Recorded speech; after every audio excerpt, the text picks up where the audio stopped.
Your degree is just a piece of paper, your real education is seen in your behaviour. ये कथन है अब्दुल कलाम जी का।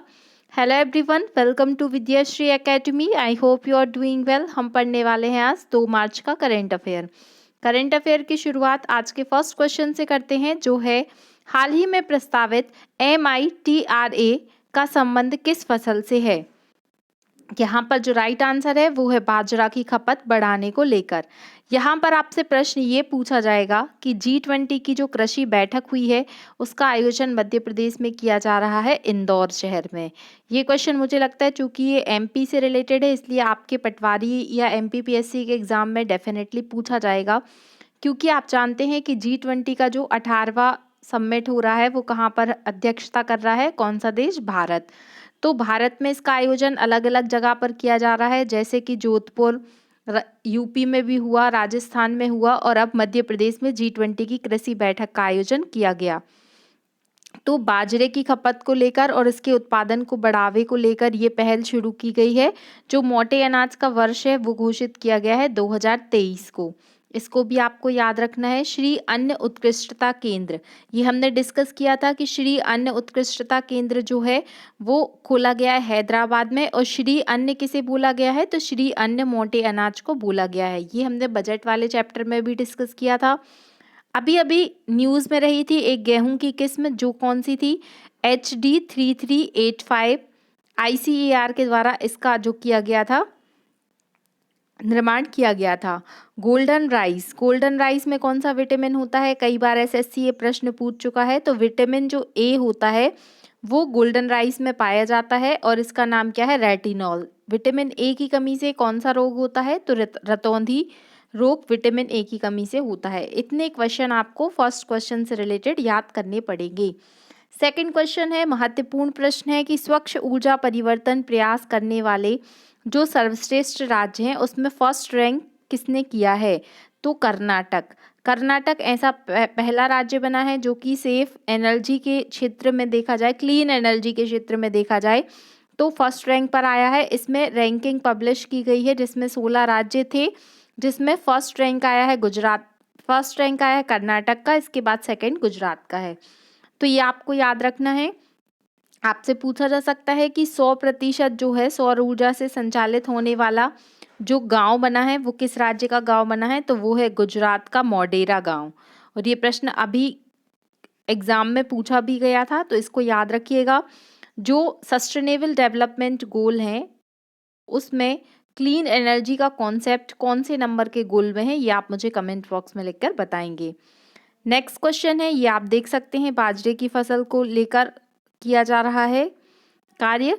BIMSTEC energy centre, BIMSTEC जो है वो बंगाल की खाड़ी से लगे हुए जो देश हैं उनका ऑर्गेनाइजेशन है बिम्स्टेक। तो बिम्स्टेक का एनर्जी सेंटर के गवर्निंग बोर्ड की पहली बैठक कहाँ पर की गई है। बिम्स्टेक एनर्जी सेंटर के गवर्निंग बोर्ड की पहली बैठक का आयोजन मध्य प्रदेश में बेंगलोर शहर में किया गया है। बिम्स्टेक की स्थापना कब की गई थी, 1997 में इसकी स्थापना की गई थी और इसका मुख्यालय है ढाका में। ये भी आपको याद रखना है। नेक्स्ट क्वेश्चन है GSMA, what is the full form of GSMA। तो GSMA का फुल फॉर्म होता है ग्रुप स्पेशल मोबाइल एसोसिएशन। तो GSMA के द्वारा गवर्नमेंट लीडरशिप अवार्ड 2023 से किसे सम्मानित किया गया है, तो सम्मानित किया गया है हमारे प्यारे से भारत देश को। तो यहाँ पर आपको याद रखना है, चूँकि जो भारत है वो स्मार्टफोन के प्रोडक्शन में पूरा वर्ल्ड में सेकंड रैंक रखता है। फर्स्ट रैंक कौन सा देश रखता है, ये आप मुझे कमेंट बॉक्स में लिखकर बताएंगे। तो याद रखिएगा GSMA द्वारा गवर्नमेंट लीडरशिप अवार्ड से किस देश को सम्मानित किया गया है, भारत देश को सम्मानित किया गया है। फिर हमने कल के करंट अफेयर में डिस्कस किया था कि 1 मार्च को कौन सा डे मनाया जाता है, तो जीरो डिस्क्रिमिनेशन डे मनाया जाता है, जिसकी थीम है सेव लाइव्स। और ये 2014 से स्टार्ट हुआ था इसको मनाना।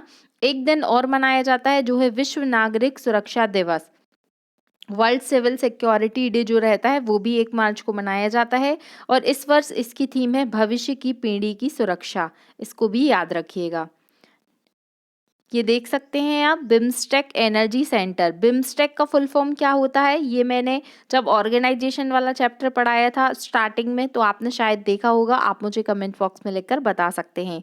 India win GSMA government leadership award 2023, और ये 1 मार्च को कौन सा दिन मनाया गया था, तो ज़ीरो डिस्क्रिमिनेशन डे के साथ साथ वर्ल्ड सिविल डिफेंस डे भी 1 मार्च को मनाया जाता है।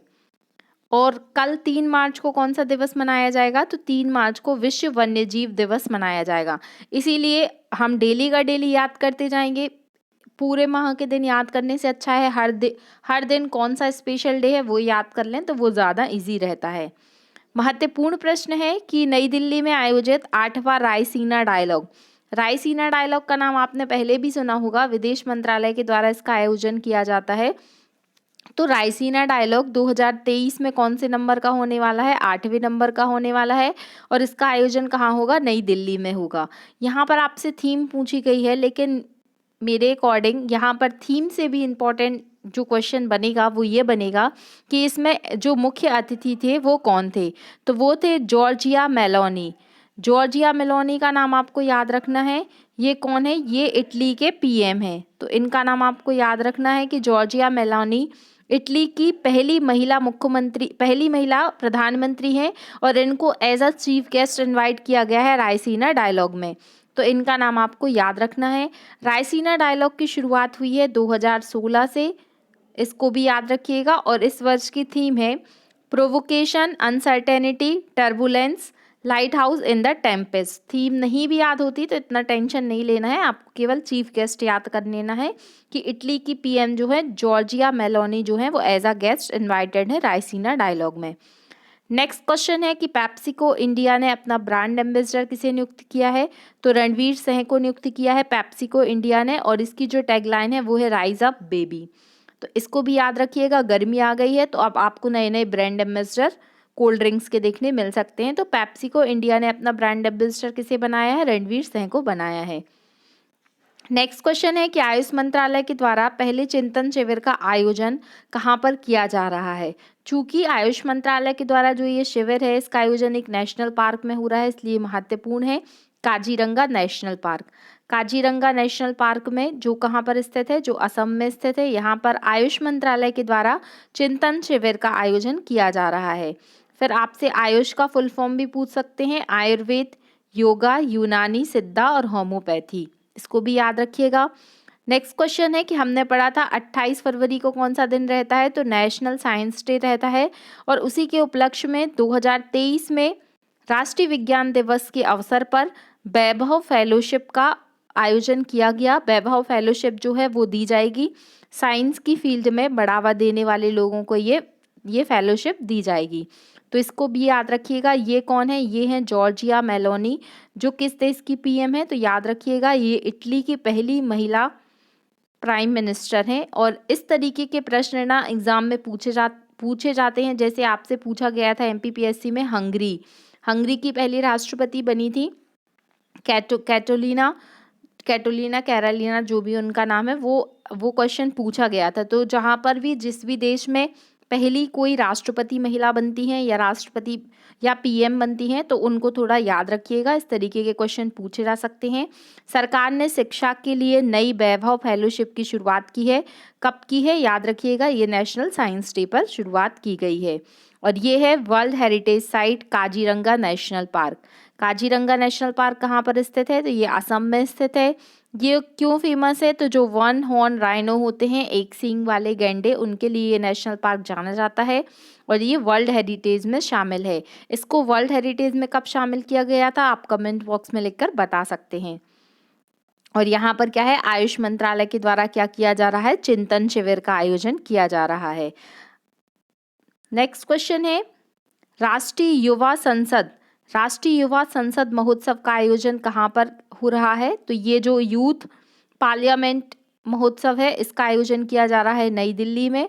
और ये कौन सी भी बार हो रहा है, तो ये इस बार जो हो रही है वो है 4वें नंबर की पार्लियामेंट युवा संसद महोत्सव, इसको याद रखिएगा। इसकी जो थीम है वो है आइडियाज़ फॉर बेटर टुमारो। इसका आयोजन किस पर्पस से किया जाता है, तो जो युवा हैं वो क्या जाने, वो अपने मुद्दों को सरकार के सामने रख सकें, पार्लियामेंट से उनका परिचय कराना कि कैसा क्या प्रोसेस होता है, क्या माहौल होती है, और फिर यही युवा एक दिन बहुत मतलब पॉलिटी की फील्ड में भी आगे बढ़ते हैं और उनको देश के जो मुद्दे हैं, सेंसिटिविटी है, उसको उससे क्या होते हैं, वो रूबरू हो पाते हैं। आज का क्वेश्चन ऑफ द डे है कि भारत क्रिप्टो अपनाने वाला कौन सा देश बना है, कौन से नंबर का देश बना है, आपको ये बताना है। चलिए स्टार्ट करते हैं। कल का करंट अफेयर का रिवीजन आप देख सकते हैं। पेप्सी को इंडिया ने अपना ब्रांड एम्बेसडर बनाया, रणवीर सिंह को। राष्ट्रीय युवा संसद महोत्सव 2023 नई दिल्ली में आयोजित होने वाली है। कल हमने पढ़ा था कि जीरो डिस्क्रिमिनेशन डे कब होता है, 1 मार्च को होता है। सर्वश्रेष्ठ फीफा पुरुष खिलाड़ी के रूप में किसे पुरस्कृत किया गया है, लियोनेल मेसी, ये अर्जेंटीना के खिलाड़ी हैं। जर्मनी में एचआईवी से ठीक होने वाला दुनिया का तीसरा व्यक्ति कौन सी प्रोसेस से बना था, बोन मैरो म्यूटेशन। कल हमने इसको एक्सप्लेन किया था कि किस तरीके से काम करता है।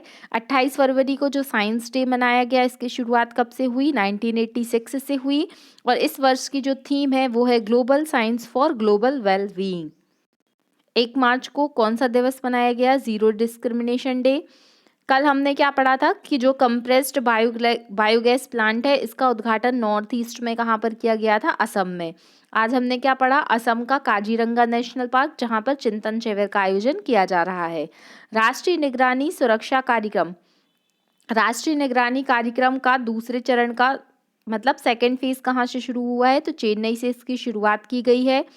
कॉमनवेल्थ पार्लियामेंट एसोसिएशन आयोजन का 19वें नंबर का सम्मेलन कहाँ पर उद्घाटन इसका किया गया था, तो ये हुआ था सिक्किम के अंतर्गत। और आईपीएल और डब्ल्यूपीएल का जो शीर्ष प्रायोजक कंपनी बनी है वो कौन सी है, तो ये टाटा कंपनी है। इसको भी याद रखिएगा। फिक्की के महासचिव के रूप में नियुक्ति किए गए थे शैलेश पाठक। तो ये कल का करंट अफेयर था जिसको हमने रिवाइज कर लिया है। और कल मैंने आपसे क्वेश्चन पूछा था कि हॉकी वर्ल्ड कप 2023 का विजेता राष्ट्र कौन सा है, तो विजेता राष्ट्र कौन सा था, जर्मनी। इसको भी याद रखिएगा। तो ये कल का करंट अफेयर था। आज का करंट अफेयर भी हमने पढ़ लिया है। अगर आपको ये वीडियो अच्छा लग रहा है तो please like, share and subscribe. कल मैंने मध्य प्रदेश का बजट आ गया है, तो आज 9 बजे इसकी क्लास अपलोड हुई है। मध्य प्रदेश का बजट आप ज़रूर देखिए, क्योंकि जब ऑनलाइन एग्ज़ाम होते हैं तो ऑनलाइन एग्ज़ाम में ये ट्रेंड है कि ऐसा कुछ नहीं है कि आपको 1 साल पुराना ही करंट अफेयर पूछेगा।